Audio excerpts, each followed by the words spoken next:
పచ్చిమిర్చి వేసినప్పుడు పచ్చిమిర్చి వేసి కలుపుతాను. ఇవి కొంచెం కారపొడి కూడా వేస్తాను. ఇవాళ తినేంత అలాగ ఉంటుంది కదా ఇష్టం, అందుకని కారపొడి వేసిన.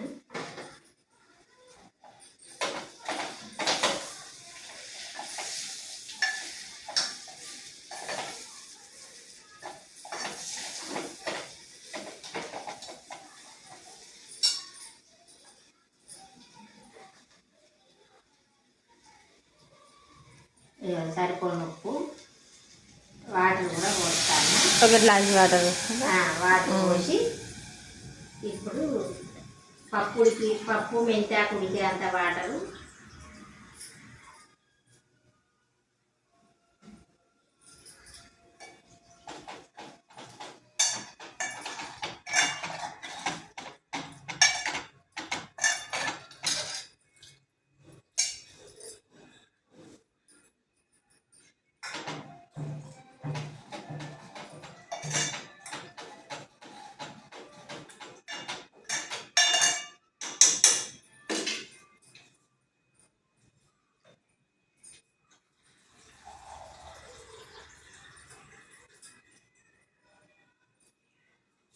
ఇప్పుడు ఇక టమాటా పోసేస్తారా.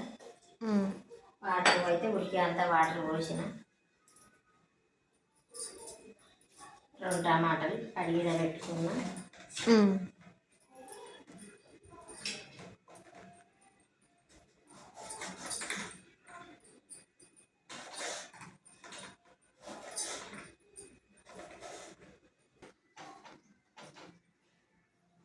ఇప్పుడు ఇది ఉడికేదాకా సిమ్లో పెట్టుకొని పప్పు మెంతాకు మొత్తం ఉడకాలి. మొత్తం ఉడికినాక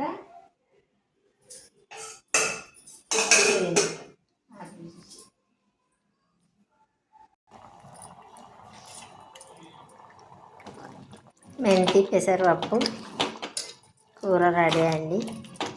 కొత్తిమీర వేసి బంద్ చేస్తే అయిపోతుంది.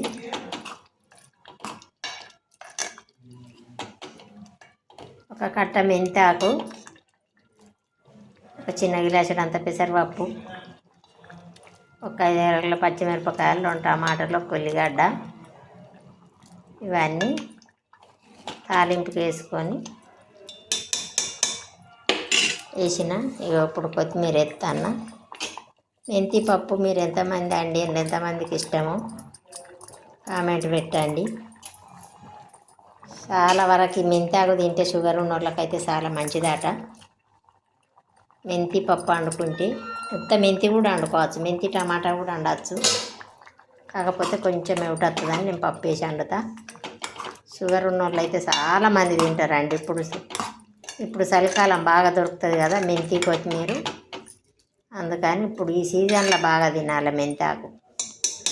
వారానికి ఒకసారి అన్న తినాలి. మెంతి పప్పు నచ్చినట్టయితే కామెంట్ బాక్స్లో కామెంట్ పెట్టండి. మీరు ఎప్పుడన్నా వండలేదా? బాయ్ అండి.